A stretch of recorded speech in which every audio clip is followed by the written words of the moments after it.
Join us and our friends as we fall down the rabbit hole of security wonder. If you're ready to see how deep it goes, you've found the right place. Pour your tea. You're not late for office hours. And now, our Red Queen, Tara Wheeler. It is so wonderful to be back here again with you folks this week. Thank you so much for joining us. We get a chance to talk about the down and dirty of compliance, small business, and cybersecurity this week. I am so pleased to be able to welcome my friends Sharon Martin and Angelika Mayen with me.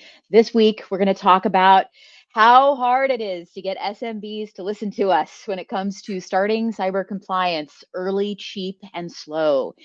Before we dig into the meat of everything, it's been kind of a crazy week for cyber news. And one of the things I would absolutely love to do before we dig into all that is just ask Sharon and Angelika to introduce themselves. So, Sharon Martin of Managed Nerds, who are you and what the heck are you doing here, lady? Well, started my own company. Before this, I actually worked as a product architect over at Huntress. Longer background in cybersecurity for Department of the Army Cyber. What I'm doing now is trying to secure the smallest businesses. And so my target is businesses that have 10 or less employees, businesses that haven't used an IT service provider in the past, and most of them don't even know what an MSP is. So it's a very fun market, but to me, they're the ones most in need of cyber protection. They're below the cybersecurity poverty line. What I love about what you're doing is there's a lot of MSPs and MSSPs that specifically have 10 employees as the bottom number of employees that they'll take when they take a small business client. I love that you're serving the clients that need you the most, and I'm thrilled to know you, and I love your mission. And also, I think you're coming to us today from a hurricane impacted area, just in case folks have any issues. And Sharon will come back again if necessary. So, what are you looking out at right now? Any weather? We got lots of rain, some winds. It's the tropical storm winds starting to come in, but it could be worse. My internet's out, so I'm on my cell phone right now. You boy. All right. If anything goes awry, we'll add you right back in again as fast as we can. So thank you so much for joining us today. So I am also incredibly thrilled to have my friend Angelika Mayen here in the Seattle area of Render Compliance joining us. Angelika is your queen of SOC 2, and I think it's just amazing to have her with us today. So Angelika, tell us a little bit about you and how you founded Render Compliance. Thank you so much for having me. My name is Angelika Mayen. My accent is Polish, so if you wonder. And I started Render Compliance last year with my co-founder, Bo. Render Compliance is a CPA company based in Seattle, Washington, specializing in providing SOC 2 reports.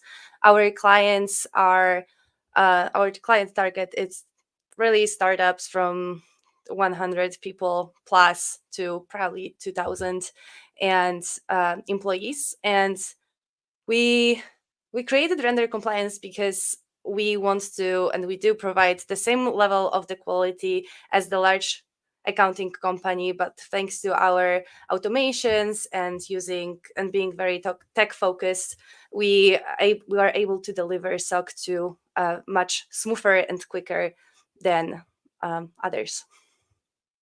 I am so glad to have the both of you on with us today. It's a crazy time right at the moment in cybersecurity, and it's hard for small businesses especially to understand what they need to do and why they need to do it in cyber compliance early.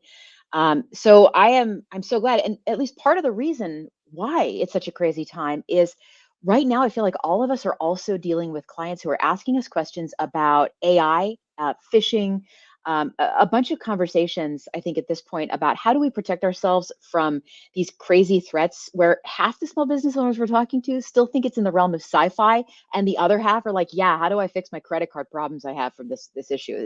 It is a little bit nuts.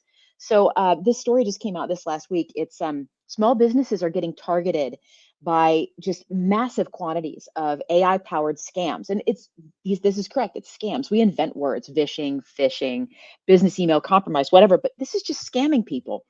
And I know, Sharon, that you've dealt with people before who they have faced these kinds of attacks, and some of them may or may not have gotten actually hit with some of this stuff. What's your thoughts on this one? So, honestly, building paranoia is important. And I say, wait, you want people to be paranoid and not sleep at night? I argue it's really good. Let me give you an example of what I would consider to be good paranoia. One of the companies I'm supporting sent me an email, and it was from Microsoft saying, "Hey, we want to schedule your support session so we can proactively talk about Intra." And they were like, "But they called me too, and are you sure this is legit?" To me, that's great. If they didn't reach out to Microsoft, Microsoft was sending out emails to them and calling them. You should never trust somebody who's dialing you on the phone, even if they're sending emails.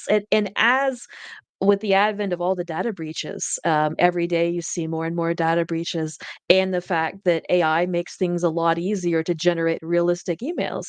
Even if you're getting calls and emails at the same time, if you didn't reach out to them and they're offering you tech support or other services, suspicion has to be good. And so for the smallest businesses, I've talked a lot to one of the business networking groups I work with every day, and I'm like, hey, if a random person came up to you on your street and they asked for your bank account login and password, would you give that to them?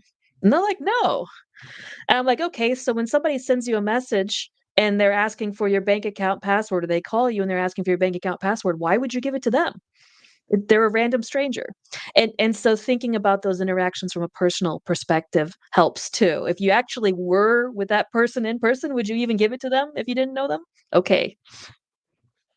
Yeah, I hear it. And I know that one of the really big challenges we have is that what AI does, it doesn't make the scams, any it's not that they make the scams better, right? It's not like that these make more money. What they do is they add credibility to people, and unless you've built in that security from the very beginning in your business, it's really hard to get a small business owner to understand what they're actually responding to. And I think it doesn't help sometimes the number of compliance frameworks we all cope with. Angelica, I'm going to ask you in a second here to talk about Uh, SOC 2 and whether or I not it just actually, yeah. yeah, like jump on in, jump on in. What do you think about this? I wanted to add, Shannon, I love that your client had you as the resource to go to and ask, because there's a lot of small companies. Well, I feel like the easy way to identify whether it is more likely phishing email would be, is there an urgency within, is there any links attached they are Mhm. asking you to click on, what kind of information they're asking you for. But as you said, there was an email being sent from Microsoft, probably with the link to click in, and you're like, okay, how can I justify whether this is something we should go into or not? Yeah, Absolutely absolutely. correct. hmm how do both of you handle the fact that the small businesses that you work with, sometimes you almost have to educate them from the ground up on what some of these threats look like? What are your favorite go-to analogies? Mm. Oh, Sharon's got opinions. I like to use, in some cases, the example of a bank when I'm trying to get them to agree to a layered security approach. So a bank doesn't just lock the doors. They don't just lock the safe. They don't just have security cameras. They don't just have security guards. A bank has multiple layers of security, from when you walk into the door to when you're visible on the security cameras to when the security guard is watching those security cameras, and when the teller goes back to open the safe, for example. And the same thing with cybersecurity. So that's one of my favorite analogies as to why they might need better security. Mm, I use usually an analogy to the house. That's if you're leaving for vacation, you have like a checklist to check. Okay, are the doors locked? Are the windows closed? Um, and so on. Like, you have some controls in place. It's the same with SOC 2 framework, when you have the controls in place to secure your data and environment. mhm. It makes sense to do that and to think about that way with checklists. And at the same time, I mean, it's so convincing. I've had to get my parents on the phone before and explain to them that that's not really me making those requests of them. That this isn't something that a reputable business person would do. And they're from a time when the thing that you did was get on the phone with somebody, and so they don't. It's hard for them to figure out sort of what to trust and what not to trust. I, I mean, we've got to have some better safeguards built in. It is scary, especially with like AI getting better. When I heard there's already a thing that people are getting the call, hearing their child speaking, but it's not their child speaking, it's AI. So how do you evaluate even who do you speak with?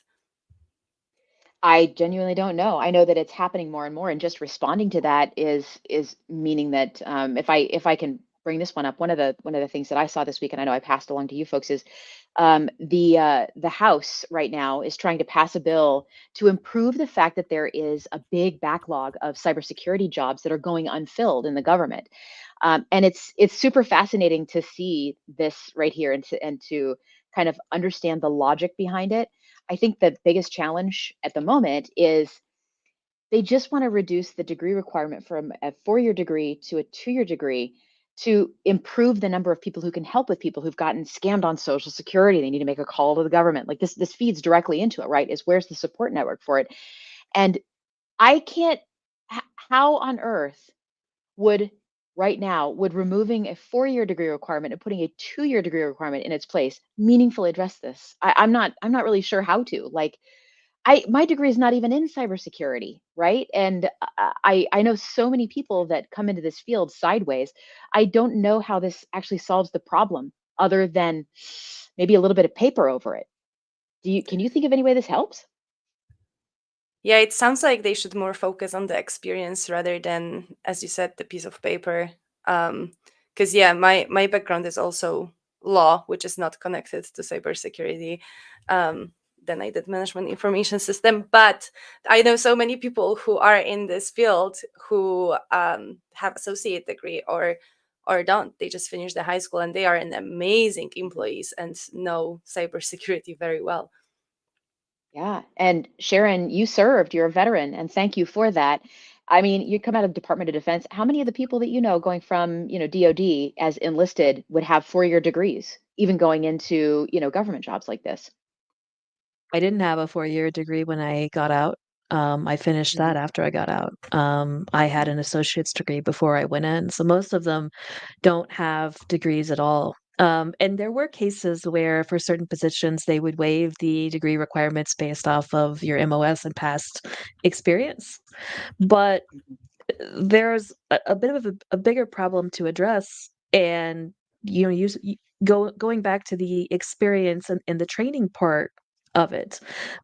Whether they have a 2-year or 4-year degree, they're going to need some training when they come right out of the university into the workforce, and they're also going to need to know how to apply for those jobs and have a desire to apply for those jobs. We can graduate, millions of nurses a year, but if they don't have a desire to go work it as a nurse, then what good are we doing? Absolutely. And like if you don't have that desire and that experience, I'm not sure how much good a 4-year degree is going to do. We've got a question from LinkedIn. Why is a degree even relevant to this conversation? And it's a combination of just this last week, just seeing these three things together. And I'll show you the last thing that I'm thinking about right now, which is that where the heck did I put it? Yes. So right now, the United Nations Cybercrime Treaty is being we're considering as a country whether or not to ratify it, to abstain from the vote, to say yes, to say no. You know what this treaty describes doing? I've read it in some strong detail. One of the things it requires doing is retaining all information on people who may be of interest in international cybercrime investigations and turning it over to any treaty signatory like Russia or China. And like, can you imagine as an MSP or an MSSP being asked to retain information for law enforcement that you're not supposed to retain per compliance requirements, which have you try to destroy information as fast as possible? Don't hold data you don't make money off of and does you no good, right? So I see all these things working together. And I'm super curious what your thoughts are on this one, especially Sharon, as you've seen the impacts of having to respond to government requirements for information. What do you think about this one? I think that if they go forward with it, if the levy, if it's required of every service provider, that is going to result in a drastic increase in cost. Because not only do you have to retain them right now, you've got to pay for the data storage cost to retain, you have to pay for the compliance for the data storage. And what Mhm. really are we trying to accomplish here is my question. And I don't know about you, Angelica, but like what are the ramifications of having to protect all of that data and stay in compliance with SOC 2? Does it get harder the more data you're storing? Absolutely. Yes, it does. Like my one big advice is to is always to review your data, the store, and assess whether you need it all. So that is like literally the opposite, requiring businesses to store more data. Like why? Yeah, Mhm. that's a great question, Sharon. Why? I don't I can tell you right now that I've kind of eyeballed this for the last 4 years, and at least part of the answer is they never asked anybody with a technical background what the actual technical implementation costs of something like this would be. Sharon Hmm. jumped instantaneously to the answer, right? Like, how much is that going to cost? And then Angelica, you're like, yeah, you're not supposed to keep that around, but Well, if because you if have to you keep it yeah. secure, like all encryption and it's secure data storage. That's a lot of money, and maintaining it's crazy. Yeah, and tell me, Sharon, how many businesses, like you serve business law firms, accounting firms, you serve smaller businesses. How many of those firms are going to understand their requirements under an international regulatory regime that applies to every American business without regard to size, in terms of the cost that you're going to have to impose on them? Like, You say how many are gonna understand? I would just be happy for them to understand the local regulations, and I'm not kidding you, because there are plenty of CPA firms who don't understand what they need to do as per FTC safeguards. There mm, are plenty of medical practices, chiropractors who don't understand what's required under HIPAA for them, and so just adding another standard into the mix, it's already a quagmire to deal with. it's so XKCD, right? Like, we've got 16 regulatory frameworks. We should create a meta framework that has all of the information from all of them so we could do it. And now you got 17 frameworks. Stop it. Right. So this is great because he just leads directly into the main topic of conversation today, which is how do you get small businesses to really understand what they need to do for cyber compliance? And I'm gonna start with Sharon and then move to Angelica, because Sharon, I'm gonna ask you what you'd start with them, and then Angelica, I'm gonna ask you kind of how do we evaluate how well they did at it as you're looking at their Hmm. SOC 2. So Sharon, I mean, like, take the floor here for a minute and talk to me about like the conversations that you have with small businesses about how, why, and when they start cyber compliance, and what you tell them about the costs involved. Let's be real. Like, how do you explain the price of this to them as opposed to the price they could pay? So, I do go from the perspective of they have a very small budget right now. And if we optimize the spend upfront, it will save them money in the future. To give you an example, setting up a Microsoft 365 environment from the beginning with data labeling and classification before they even bring on more employees. You're like, wait, that's kind of crazy. Why would we start off that early? Well, let's fast forward to not having done that. 3 years later, they're trying to get compliance framework, and now we have, I don't know how many terabytes of data we have to go back and retroactively add data labeling on so that we can segment it for data handling, which causes a lot of additional pain. Etc. And so the other thing, though, when I talk to the businesses about compliance, I try to identify what frameworks might they need in the future, because then we can start now figuring out how to get there depending on the business type. If they're just an in-person business, maybe a restaurant, well, PCI compliance, you're going to have to do that pretty quickly. And it differs per business type, but looking into their specific industry standards early on when I'm talking to them is key. I absolutely agree, Sharon. Like, it's so industry specific. Like PCI, that's you need when you are processing credit cards, high trust, healthcare, FedRAMP, government data, HIPAA, like healthcare again, and um, I feel like some of the frameworks have some comments in between each other, but then some are not, and it takes so much time to actually ensure that your company is compliant. So starting very early and doing it from the start is the must. Is a must. I love that. And it's not just starting early. I feel like it's also making these people feel seen. And we got some hellos from folks. Hi, over on YouTube. I just wanted to make people feel seen when I think about how we talk to them. And I feel like, large enterprise cybersecurity, that the tools that are created for this kind of work are they're either so huge and so difficult to administer, and they may be very necessary, right? Like, can you think of like Concur, right? Or something like that. You need to have a team of people that's just like the Concur team, and their job is operating that product. That's not reasonable in an 18-person trucking company out here in Kent, like a client, one of our clients, right? We've got a trucking company out there, and they have to abide by their cyber insurance processes and application, because they definitely need cyber insurance. And that's a conversation we're going to get into next week. That's yet more fun. But one of the problems that they have is they're frustrated. They don't know how to do it, and it's got to get broken down simply and easily. And I just don't think that we've got anybody really addressing the problems of small businesses dealing with compliance in a way that they can understand it. And when I try to explain to somebody why they need to start early and what the consequences are, a lot of the times, I'm going to be honest with you, they're like, I mean, that's not a thing I can focus on right now. Can we talk about it? You said, Sharon, you said 3 years from now, this is going to be a problem. You know what I would hear from small business owners? I would hear, great, that sounds like we can talk about it next year, and then I'll have 2 years to deal with it. How would you deal with that when you get that response back? So the first thing I would ask them is, okay, if we wait till next year to deal with it and it increases by this much percentage, will your revenue increase that much? Is this going to be an outsize increase in cost comparatively?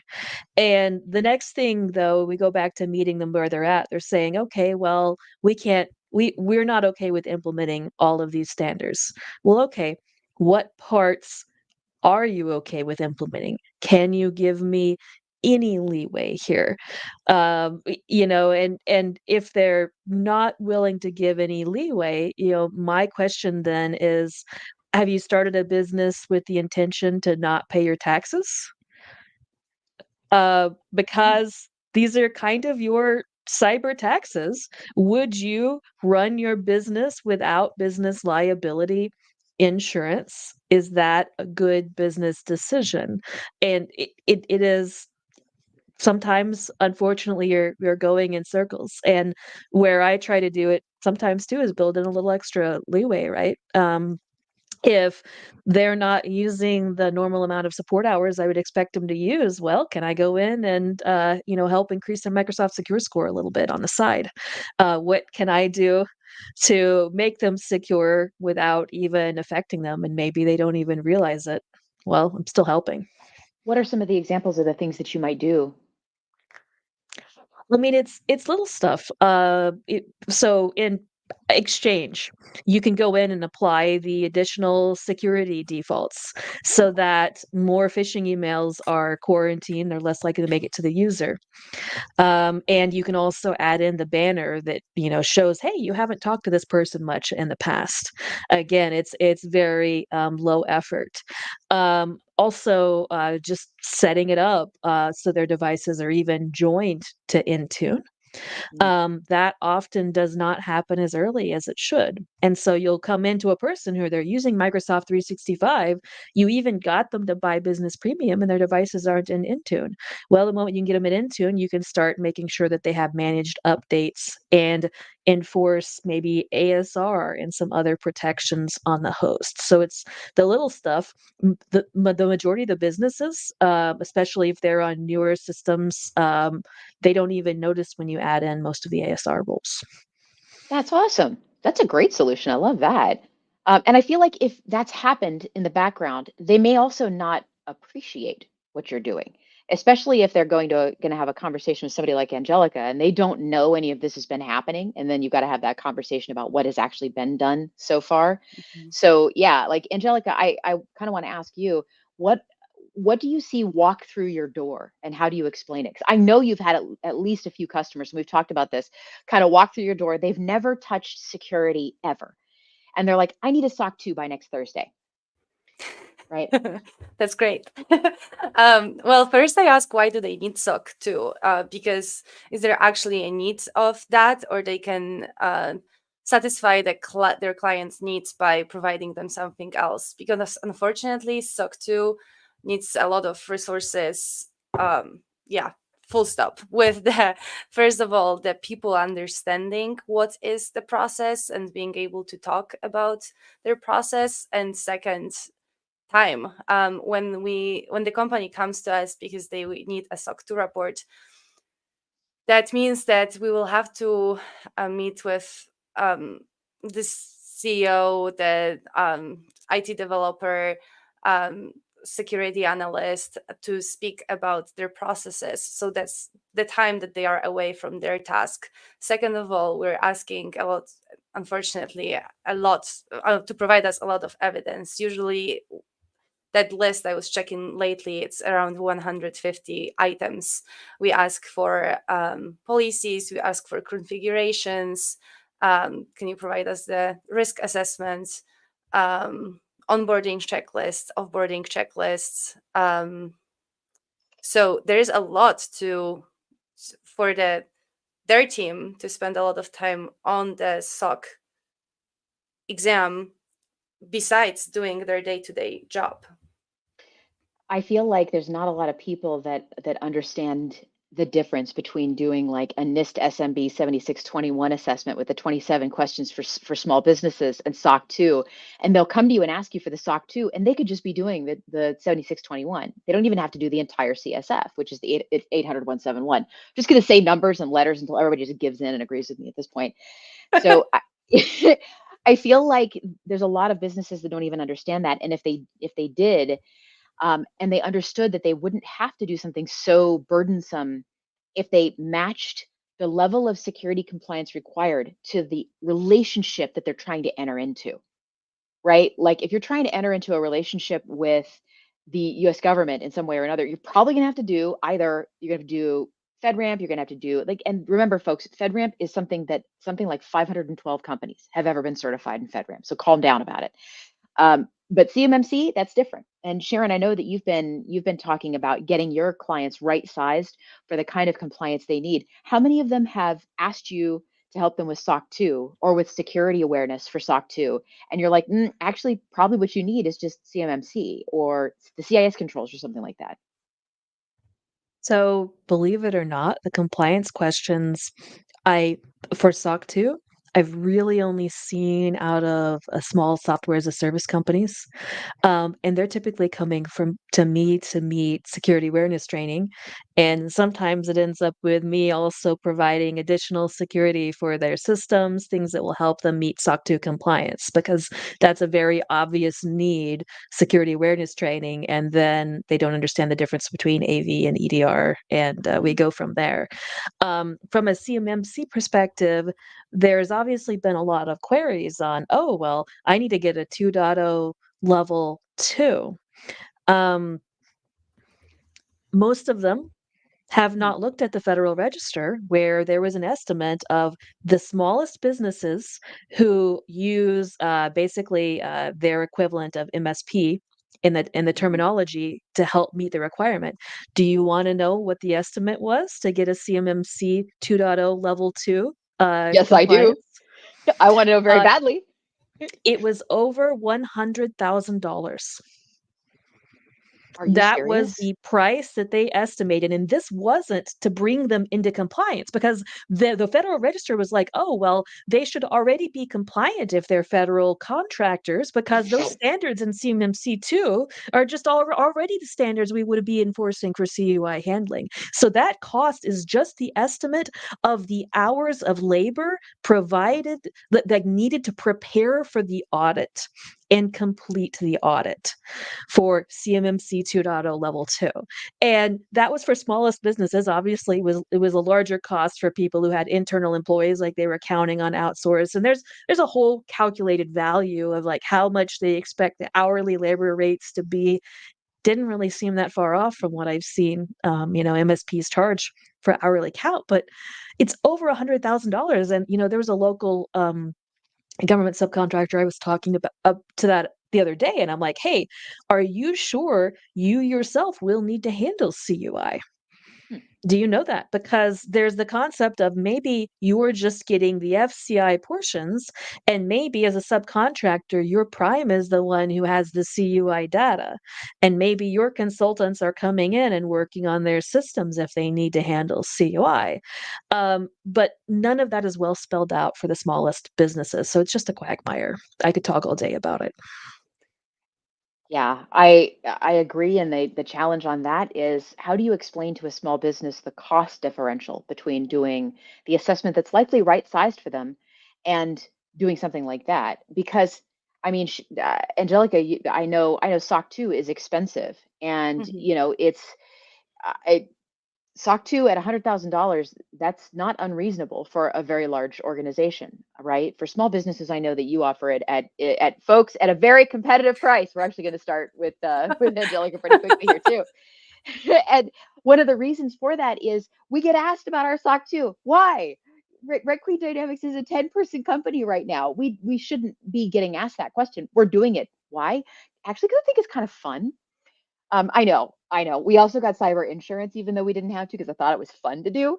And I learned a rather large amount from the process. But I feel like people that they often in small businesses will not kind of yeet that check your direction if they don't have a clear and present need. And if they have a clear and present need, it's too late to get Yeah, started on it. It's too late by months in most cases. that is a great case. There's a great point you just brought, Tara. We have many clients who would come to us and be like, okay, so we have this huge client. It's a huge opportunity for us, but they need SOC report. And like, what should we do? And I'm like, well, I don't know, negotiate first because if you want to do it right, like you cannot get a SOC report within a month. Like with our company, you need at least 10 weeks. But from the start, when you provide us the list of controls, just to implement and like identify and then create the control, that's already some work. Like at least 3 weeks, I would say that like you have to put a lot of time and focus on. And a lot of companies that the bigger ones would take 6 months from the time when you come to them to issue the report for you.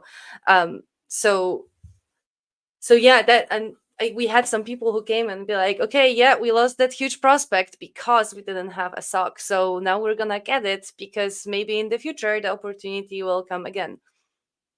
Is there a way to teach them this lesson early so that they can at least get started on some of this? Like, Sharon, is there a way to have this conversation with small businesses? It is a real damn struggle to get them to start this early. And often they'll say, why would I start on a SOC 2? Why would I do any of this security stuff? I don't have to right now. And you go, just having this in place and having it continuously attested to is meaningful, right? It's meaningful. It's massively less expensive. And it takes time just to convince them less expensive than what? Right? Because it's all about the probability that they'll get attacked. How do you have that conversation with them? It's not just less expensive, though. Let's go back to how time-consuming Angelica mentioned it was to just meet with the auditors to start collecting the evidence. And so, time is money, and time does cost you money. So, if you can find ways to speed up that evidence collection to ensure that you're not having to wait weeks to negotiate a contract with a practitioner who can go implement those controls for you. That's going to slow down the process even more. If you already have that in place, then that's time that you can focus on your business or something else. So that's another way to kind of angle the conversation. It's almost like when you do your taxes, you could get audited by the government, but you don't know when you would get audited by the government. With something like a SOC 2, you're choosing when you can get audited. Huh. And so you're able to schedule and plan for it. And why wouldn't you? Why would you want to wait until that's unexpected when you know you can actually plan? Wow, that's powerful. I love what you just said. You can early on implement the small steps to get there, because if you don't do it, you will possibly be in the situation when you have to get it in panic, and you will have this potential client, who's just standing above you and you're like, okay, like, we cannot work with you till you have it. And that will be just panic and chaos. Yeah.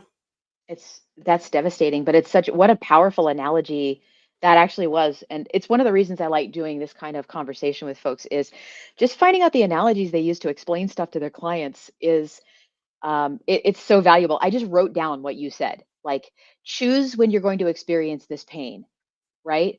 You can choose when this is going to happen. And if you choose it, that means you also get to choose to experience this pain kind of like not only like you could decrease the pain, decrease the cost, decrease the resources because you can do it low, slow, early. And if you do that, then you've reduced that possibility that you're going to be in that horrible position. And I think the last question I'm going to ask of both of you on this topic is you can have that conversation with a client. You can say, you got to do it early because if you don't do it early, you're not choosing when you're going to experience this pain, and it will happen if you build a successful business. And I think the last part of this is how do you answer clients who say, we're not big enough to be a target. Nobody's going to bother with us. No one's really going to audit us. What we're doing doesn't matter. We're only a few people. How do you have that conversation with them and tell them everybody is going to be a target? Well, I could use the analogy of, I think this was a 6-employee business.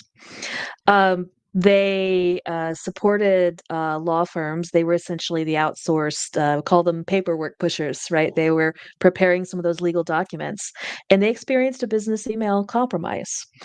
Um, the hacker who got in, this through a phishing attack, they had no credentials really to the network. There was no spread of the attack. It was just one user, but you know what they did, right? They had the address book. And so they sent phishing emails to every one of their legal clients. They had to do an investigation of the breach, right, to determine if any was stolen, and there was the possibility of clients being breached through them. That investigation alone cost $14,000. It wasn't covered by cyber insurance because they weren't actually doing the mandatory security training they were supposed to be doing, and it wouldn't have mattered anyway because their cybersecurity insurance deductible was over $20,000. I don't know what insurance agent they had who would even recommend setting a deductible that high, but there is a horrible situation. It's a very small business with a very big effect, and that was a very limited attack per se. And so it's one of those things. That's the reason you buy insurance. And you know, I think you should have both. You need cyber insurance and cybersecurity protection. You can't get cyber insurance without the protection. And if you don't have that risk protection, sooner or later, somebody's going to get shot and they'll be bleeding and they don't have, Yeah. health insurance. And then, well, there goes your business. It's devastating. Angelica, how do you have this conversation with people who maybe have a conversation with you and you're like, "Oh, you clearly do need a SOC 2 and you're not getting it yet." And they say, "Oh, we can't possibly use that. It's not going to happen to us." And then they do. How do you have that conversation with them? I usually just try to understand what the company do and why, what kind of data they store. Because if they are the software as a service and their clients are putting their clients' data into the system, they will quicker or later be asked about SOC 2 report. Um, and again, because of the time commitment, why to wait? It's really much easier for the company to do the readiness very early, identify what kind of gaps there are, and then remediate them step by step, and come to me, to the auditors, when they are ready, and be like, okay, we have the set of the controls, we are ready for the audit, we are pretty sure everything is done. Because unfortunately, lots of time it happens that we would have the conversation with the client and like, okay, do you have encryption, do you do the risk assessment, how is the onboarding and offboarding goes. And when we ask them to show us, out of sudden it's like, dang, I did set it up 8 years ago, but I didn't touch it since. I have no idea where to find it. And I'm like, Mhm. so how can you ensure that it's actually still enabled? Mhm. I just see this question popping up from one of our viewers right at the moment, and I don't know if you want to bluntly answer the question or not. Angelica, like, how much does it cost for small businesses to get a SOC 2 from you? Is there a range? Like, what can people expect from you? Yeah, so there is always this scoping questionnaire that we do, Mhm. trying to find where are you hosted, is it data center, is it on AWS, Azure, and so on. Then what kind of data you actually process and have. But our prices start for type 2 at $14,000, and for type 2, for type 1, 14,000, for type 2, $18,000. I mean, that sounds kind of a smoke and deal to me, given what I know about SOC 2. But I think a better question for you might actually be not how much does it cost to get one, but how much. Imagine that somebody has a very messy perspective and they want it from you fast, and they've never done any security stuff, and they need like a lot of interaction with you. Does it cost more if they haven't started early, and by how much? Oh, hard question. um, I mean, it's what they want to because know, yeah, and I don't yeah, blame no, them. I Yeah. totally. The thing is that we are auditors, so we are independent auditors. We come and we test if this is actually done. We're not consultants, so we will not help you make it better. So it's not really, the cost doesn't necessarily increase, is the time from when you Mhm. will get it increases, because then more likely, in this case what you just described, you have to hire an SOC 2 consultant to come in and actually Mhm. see what you have in place and help you implement those processes, and then come to us. um, we cannot touch it. We can have a conversation with you, we can do the gap assessment to just identify, okay, sounds like you're currently not covering all criteria because you don't do risk assessment, you don't have background check, you don't have XYZ.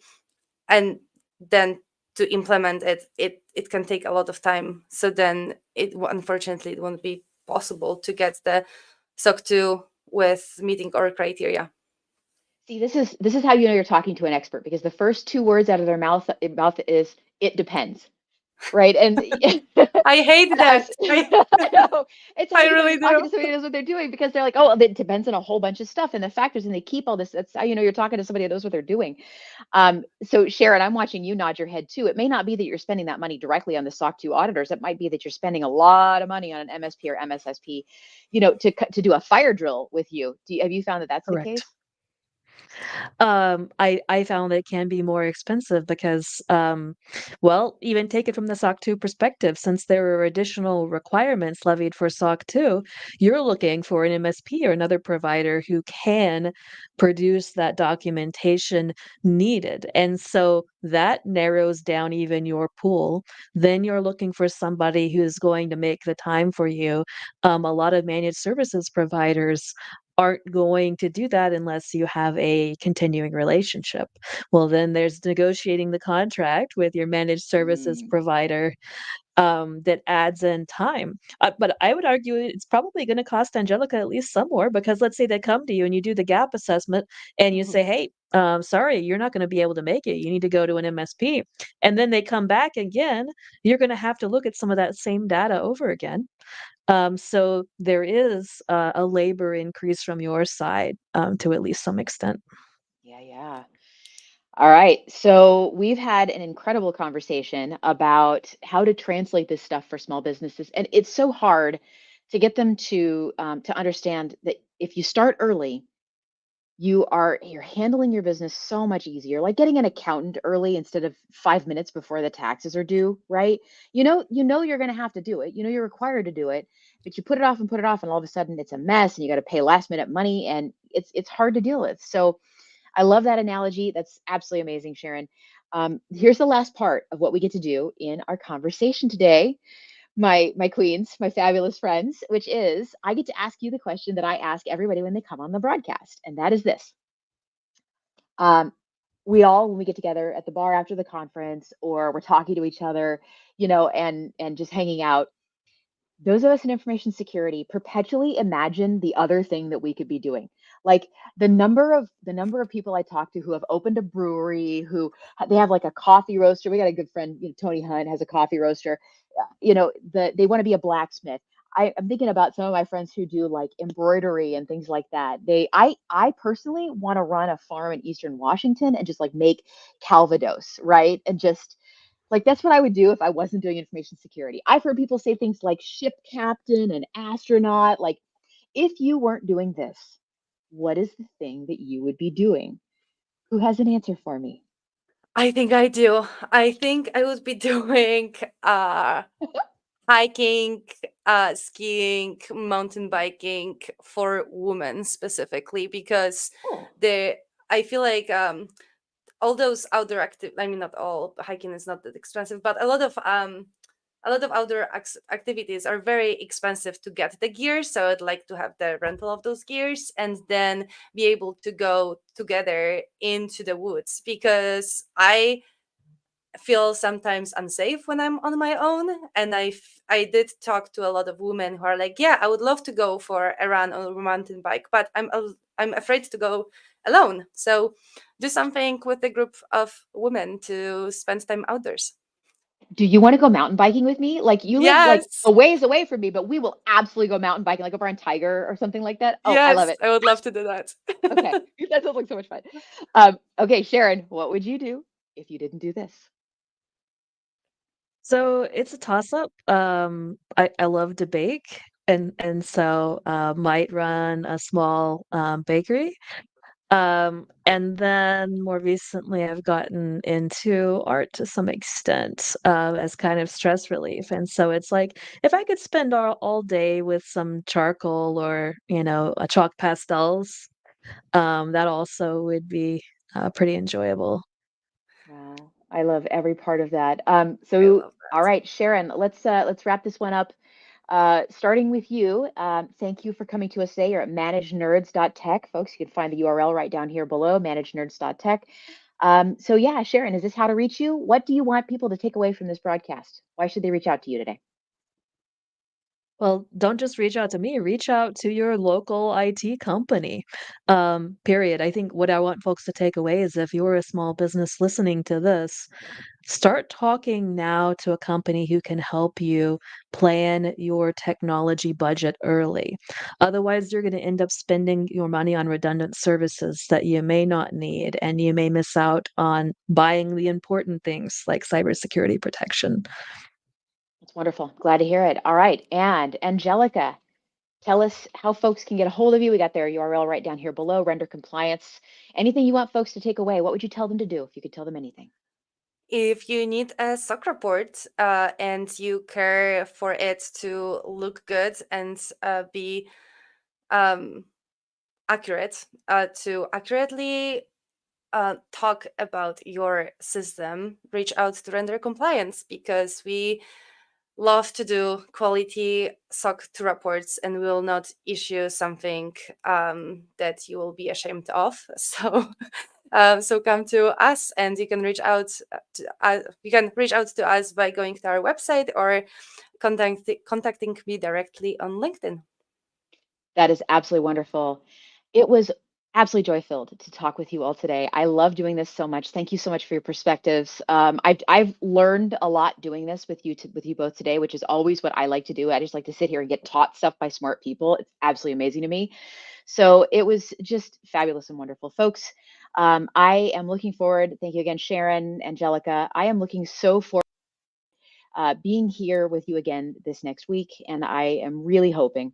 I don't know why my little button isn't working here, but hang on here. So I am looking forward to you folks next week. Yeah, I know, like the little views and stuff like this. This is the issue, right? Like we don't know how computers work. Nobody knows how computers work. It's fine. I'm looking forward to next week, folks. I will see you. We're gonna have a conversation next week at 11 a.m. Pacific time, 2 p.m. Eastern time on cyber insurance and how to get it for your small clients. Really looking forward to it, folks. Have an incredible day. We will talk with you again very soon. Enjoy.